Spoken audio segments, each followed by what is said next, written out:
waxaan halkan taaniyad aroos ugu dirayaa walaashayda Sumaya Aadan iyo saygeeda Liibaan Aadan Cali Licato. waxaan idin leeyahay noqda kuwa isku waara ubad khayr qaban kala hela. waxaan arooskan cusub leeyahay rabbi ha idinka dhigo kuwa isku nasta kuna waara farxad iyo rayreen. rabbina ha idinku manaysto barwaaqada guurka ah ee wiil yacaani iyo gabadh yacaana. waxaan idin leeyahay isku waara ubad khayr qaba kala hela.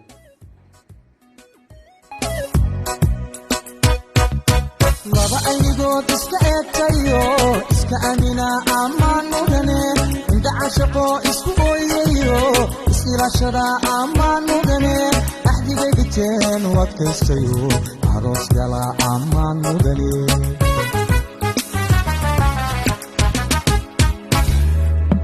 lamana indoora jacaylka adkeey kalsooni abuura ammaan mudane aday nasiibku intuu